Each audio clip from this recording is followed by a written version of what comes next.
இன்றைக்கி சாக்லேட் இல்லாமல் cocoa powder வச்சு ஒரு சாக்லேட் கனாஷ் தான் மேக் பண்ண போகிறோம். அதுக்கு பேனில் 1/4 கப்பா இது கூடவே 1/4 டீஸ்பூன் பட்டரையும் சேர்த்துக்கோங்க.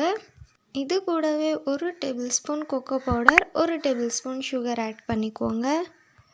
அண்ட் நம்ம சேனலை ஃபஸ்ட் டைம் பார்க்குற எல்லோரும் நம்ம சேனலை சப்ஸ்கிரைப் பண்ணி வச்சுக்கோங்க. பெல் ஐக்கானை கிளிக் பண்ணி ஆல்ன்ற ஆப்ஷனையும் கிளிக் பண்ணி வச்சுக்கோங்க.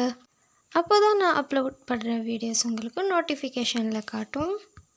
அண்ட் வீடியோ ஃபுல்லாக பார்த்துட்டு எப்படி இருக்குன்னு கமெண்ட்டில் சொல்லுங்கள். பிடிச்சிருந்தா ஒரு லைக் பண்ணிக்கோங்க.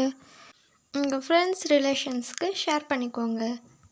அண்ட் இது கூடவே கார்ன்ஃப்ளவர் 1/2 டீஸ்பூன் ஆட் பண்ணிக்கோங்க. கார்ன்ஃப்ளவர் எதுக்கு சேர்க்குறோன்னா, நம்ம சாக்லேட் யூஸ் பண்ணி இந்த கனாஷை செய்ய போகிறதில்ல. இது கொஞ்சம் திக் கன்சிஸ்டன்சியாக இருக்கணும். ஸோ தட் அதோட திக்னஸ்க்காக தான் நம்ம கார்ன்ஃப்ளவர் ஆட் பண்ணியிருக்கோம்.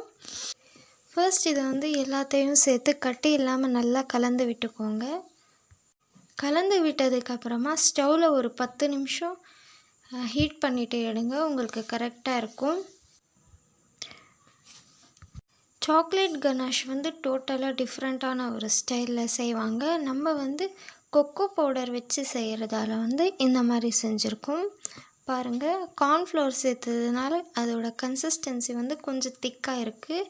ஸோ தட் பார்க்குறதுக்கு சாக்லேட் கனாஷ் மாதிரியே இருக்கும். இது கேக்கு அப்ளை பண்ணலாம், இல்லை ஏதாவது டெசர்ட்க்கோ இல்லை நிறைய விஷயங்களுக்கு யூஸ் பண்ணிக்கலாம்.